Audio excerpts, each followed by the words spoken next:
untuk anak agar mudah diajak sikat gigi. Biasanya kan anak-anak rewel seperti itu ya, Dok ya. Iya, benar-benar. Itu agak susah tuh. Nah, jadi sikat gigi itu adalah sebuah proses kebiasaan, ya Kak Salibila. Sama ketika anak itu belum bisa menyusui, ketika lahir dia dilatih, didekatkan orang tuanya, dipepetkan agar dia bisa menyusui, ditempatkan dan sebagainya. Sama, sikat gigi itu juga adalah proses membentuk sebuah kebiasaan. Maka harus dimulai dan didekati sesuai dengan perkembangan emosional dan kognitifnya dari si anak. Maksud saya adalah ketika kita memulaikan anak untuk belajar sikat gigi itu kan dari kecil ya, dari 0 sampai 2 tahun anak belum bisa menilai. Maka kita harus membiasakan dengan rongga mulutnya itu terbiasa bersih. Itu ya. Terus kemudian kita harus biasakan dengan mengintervensi area rongga mulutnya. Artinya anak sudah terbiasa nih, ada benda asing yang dimasukkan ke dalam rongga mulut saya untuk melakukan pembersihan. Nanti ketika dia sudah dewasa, di atas 2 tahun dia sudah mulai paham, maka pendekatannya berubah lagi.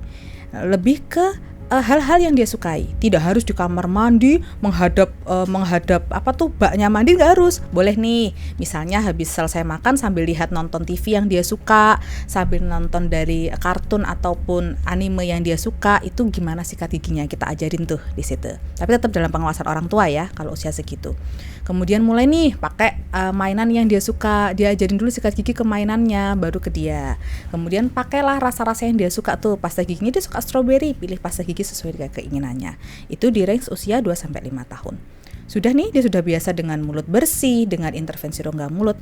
Nanti di atas dari 4 tahun atau preschool ya, kita mulai masuk mau ke SD, mulaikan kebiasaan anak untuk mandiri bisa sikat gigi. Diajarkan dia yang sikat gigi dalam pengawasan orang tua ya, jangan dilepas karena itu belum bisa dilepas usia segitu. Tapi mulai dia sikat gigi sendiri, kita sebagai figurnya dia memberikan contoh.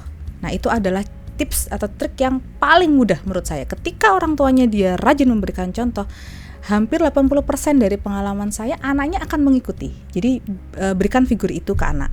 Nanti kalau sudah 7 tahun ke atas, akalnya sudah bisa berkembang, sudah bisa diajak ngomong, maka tipsnya adalah berikan pengetahuan dan edukasi tentang resiko dampak ketika si anak itu tidak sikat gigi.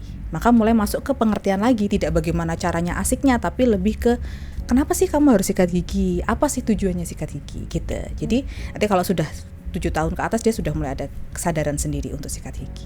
Jadi harus dikenalkan sejak dini ya, Dok? Iya dong, pasti. Selain dikenalkan, kita harus mencontohkan. Jadi anak-anak langsung bisa ikut sendiri. Betul. Nanti lambat laun dia akan sadar untuk menjaga kesehatan giginya.